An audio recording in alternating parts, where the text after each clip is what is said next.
જય શ્રી કૃષ્ણ મિત્રો, આદરણીય સ્નેહીજનો, આજે હું તમને આ પુરુષોત્તમ માસની જે સુદ એકમ છે ને એનો પહેલો અધ્યાય સંભળાવું છું.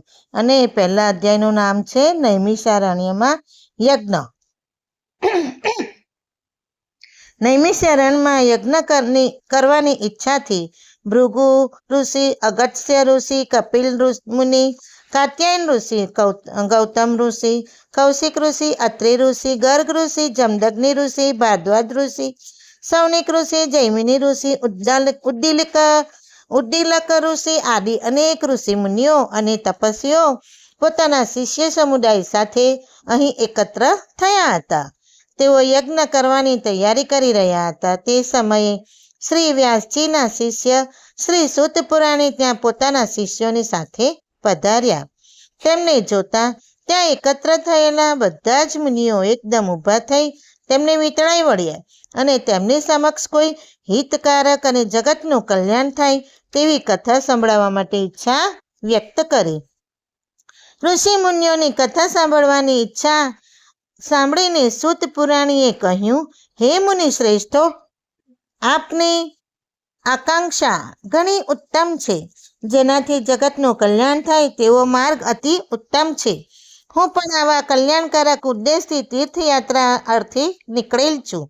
હું પુષ્કર, મથુરા, પ્રયાગ, કાશી, ગયા આદિ તીર્થ ક્ષેત્રોમાં ગયો હતો. પછી દક્ષિણમાં તથા પૂર્વમાં બધા તીર્થક્ષેત્રમાં ફરી અને બદ્રિકાશ્રમ ગયો હતો. ત્યાંથી સરસ્વતી નદીને કિનારે આવેલું સિદ્ધ ક્ષેત્ર એટલે કે સિદ્ધપુર ત્યાં પણ ગયો હતો. ત્યાંથી હસ્તિનાપુર ગયો હતો. ત્યાં મને ખબર પડી કે રાજા પરીક્ષિત રાજપાટ છોડીને ઋષિના શ્રાપથી મુક્ત થવા ગંગાજીના કિનારે ગયા છે. ત્યાં શ્રી વ્યાસજીના 16 વર્ષના દિગંબર અને તેજસ્વી પુત્ર શ્રી સુખદેવજી મહારાજ કથા કહેવાના છે. અહીં અનેક ઋષિ મુનિઓ તપસ્વીઓ કથા સાંભળવા એકત્ર થયા હતા. હું પણ કથાનો લાભ લેવાના આશયથી ત્યાં જઈ પહોંચ્યો. એક ઊંચા આસન ઉપર શ્રી સુખદેવજી મહારાજ બિરાજમાન હતા. આસપાસ અનેક ઋષિ મુનિઓ અને તપસ્વીઓ સાથે રાજા પરીક્ષિત પણ બેઠા હતા.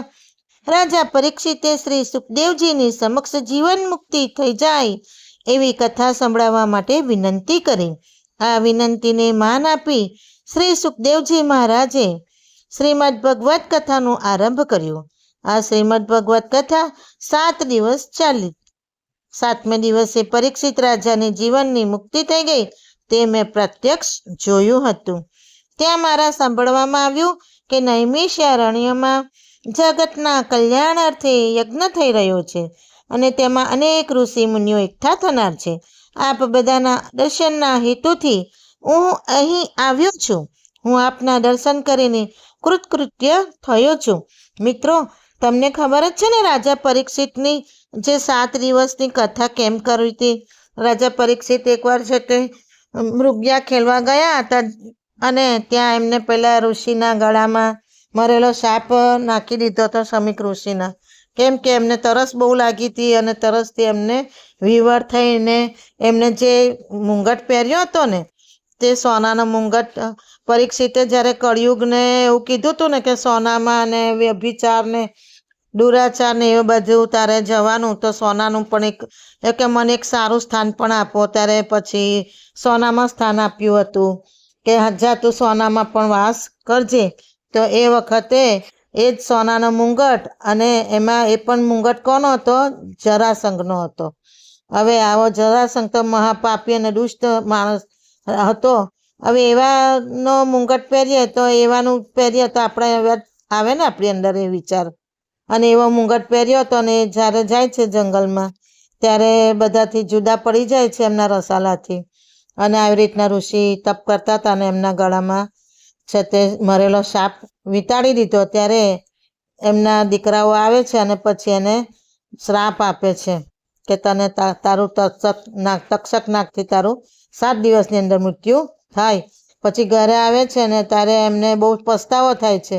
ત્યાર પછી એવું થાય છે કે હવે મારું મૃત્યુ તો નક્કી જ છે જે શ્રાપ છે એનું નિવારણ તો થશે નહીં, પણ હું ભગવત કથા સાંભળી લઉં તો મારા જીવની મુક્તિ થઈ જાય.